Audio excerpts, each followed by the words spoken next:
পাকিস্তানের অন্তর্ভুক্তির পর ১৯৫৫ সালে পার্বত্য চট্টগ্রামকে সরাসরি পাকিস্তানের প্রশাসনিক কাঠামোর অধীনে আনা হয়।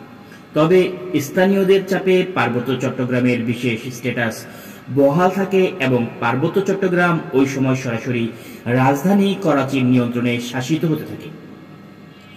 ১৯৫৮ সালে পাকিস্তানি সামরিক শাসন জারি হবার পর থেকে পার্বত্য চট্টগ্রাম সমতলের বাসিন্দাদের জন্য ব্যাপকভাবে উন্মুক্ত হতে শুরু করে। আনুষ্ঠানিক বাধা থাকা সত্ত্বেও বাংলাভাষীরা পার্বত্য অঞ্চলে খুচরা ও পাইকারি বাজারে ব্যবসা বাণিজ্য একচাটিয়া কর্তৃত্ব প্রতিষ্ঠা করে। ১৯৬৪ সালে পার্বত্য চট্টগ্রামের স্ট্যাটাস বাতিল করে দেওয়া হয়। পার্বত্য চট্টগ্রামে সমতলের অধিবাসীদের বসতি স্থাপনে যে আনুষ্ঠানিক বাধা ছিল তা দূর হয়। পাকিস্তানি শাসকরা পার্বত্য চট্টগ্রামের জমির প্রলোভন দেখিয়ে সমতলের বাঙালিদের বসতি স্থাপনের প্রক্রিয়া শুরু করে।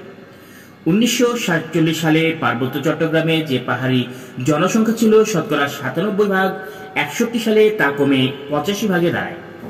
পাকিস্তান আমলে ১৯৫৭ সালে মার্কিন যুক্তরাষ্ট্রের অর্থায়নে কাপ্তাই বাঁধ নির্মাণ শুরু হয় এবং ১৯৬২ সালে এর নির্মাণ কাজ সমাপ্ত হয়। ইন্টারন্যাশনাল ইঞ্জিনিয়ারিং কোম্পানি এবং ইউতা ইন্টারন্যাশনাল কর্পোরেট ৬৭০.৬ মিটার দীর্ঘ ও ৫৪.৭ মিটার উচ্চতার এই বাঁধটি নির্মাণ করে। এই বাঁধের পাশে ১৬টি জলকপাট সংযুক্ত ৭৪৫ ফুট দীর্ঘ একটি পানি নির্গমন পথ বা স্পিলওয়ে রাখা হয়। এই স্পিলওয়ে দিয়ে প্রতি সেকেন্ডে ৫,২৫,০০০ ঘনফুট পানি নির্গমন হতে পারে। প্রকল্পের জন্য তখন ২৫ কোটি ৪০ লাখ টাকা বাজেট নির্ধারণ করা হলেও পরে তা ৪৮ কোটি টাকা ছাড়িয়ে যায়। কাপ্তাই এলাকার অধিবাসীরা পানি সংরক্ষণের কৃত্রিম বাঁধ নির্মাণের ফলে তাদের বাড়িঘর এবং চাষাবাদযোগ্য জমি হারিয়েছেন।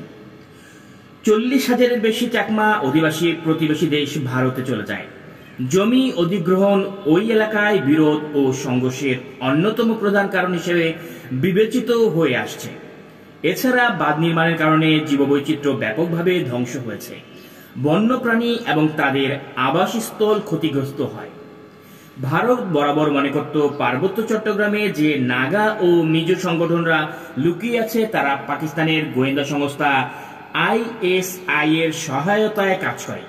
ভারতের স্বাধীনতার অব্যাহতি পরবর্তীকালে জওহরলাল নেহরু শাসনকালের পাল্টা কর্মসূচি হিসেবে পূর্ব পাকিস্তানকে দেশটির রাজনৈতিক মূল অংশ থেকে বিচ্ছিন্ন করার কর্মসূচি নিয়ে এগিয়ে যেতে নিজস্ব গোয়েন্দাদের সবুজ সংকেত দেয় ভারতীয় নীতি নির্ধারকরা।